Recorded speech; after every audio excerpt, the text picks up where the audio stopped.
আজকে আমরা শিখব অনুপাত।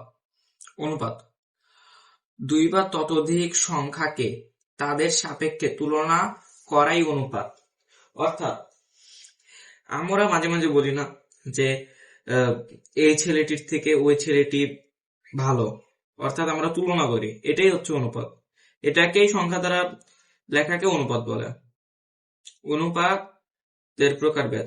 অনুপাত প্রথমত সরলানুপাত, এরপর সরলানুপাত, দুই থেকে আবার একক অনুপাত, লঘু অনুপাত, গরু অনুপাত, মিশ্র অনুপাত ও ব্যস্ত অনুপাত বিভক্ত। সংজ্ঞাসমূহ। সরলানুপাত যে অনুপাতের উত্তর ও পূর্ব রাশি থাকে তাকে সরল অনুপাত বলে। মানে যে কোনো একটা রাশি, সেটার উত্তর ও পূর্ব উত্তর রাশি থাকলে সেটা অনুপাত, মানে সরল অনুপাত। এখানে দেখতে পাই 7:10। এখানে যেটা বামে আছে সেটা হচ্ছে পূর্ব রাশি এবং যেটা ডানে আছে সেটা হচ্ছে উত্তর রাশি, তাই একে সরল অনুপাত বলে। এরপর একক অনুপাত। যে অনুপাতের পূর্ব ও উত্তর রাশি সমান তাকে একক অনুপাত বলে। যেমন 7:7 অথবা 1:1 অথবা 3:3। এখানে ইস্টুর বা অনুপাতের আগে এবং সে পরে, অর্থাৎ উত্তর ও পূর্ব রাশি 3, তাই এটা একক অনুপাত। লঘু অনুপাত। যে অনুপাতের পূর্ব রাশি উত্তর রাশি অপেক্ষা ছোট তাকে লঘু অনুপাত বলে।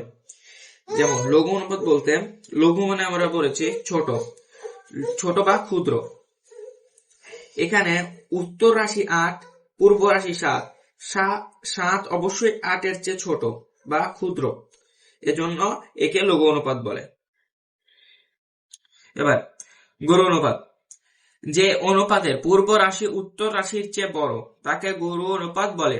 যেমন 7:3, 14:9। এখানে লঘু অনুপাতের ঠিক উল্টোটা হয়, অর্থাৎ পূর্ব রাশি বড় হবে এবং উত্তর রাশি হবে ছোট। এখানে 7:3। এখানে পূর্ব রাশি বড় 7 এবং 3 উত্তর রাশি ছোট বা ক্ষুদ্র, এজন্য একে গরু অনুপাত বলে। মিশ্র অনুপাত। একাধিক সরল অনুপাতের পূর্ব রাশিগুলোর গুণফলকে পূর্ব রাশি এবং উত্তর রাশিগুলোর গুণফলকে উত্তর রাশি ধরে যে অনুপাত পাওয়া যায় তাকে মিশ্র অনুপাত বলে। এখানে আমরা দুটি অনুপাত দেখিয়েছি, 2টি, 3টি, 4টি, 5টি, 6টি, যে কয়টি হতে পারে।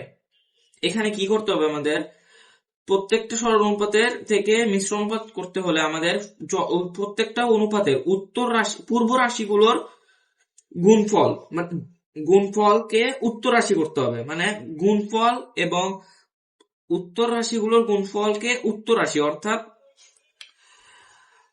এখানে 5 × 2 10, সুতরাং মিশ্র অনুপাতের পূর্ব রাশিও হবে 10। এখানে উত্তর রাশি 3 ও 7, 3 × 7 21, তাই মিশ্র অনুপাতের উত্তর রাশিও হবে 21। এরপর সর্বশেষ ব্যস্তানুপাত।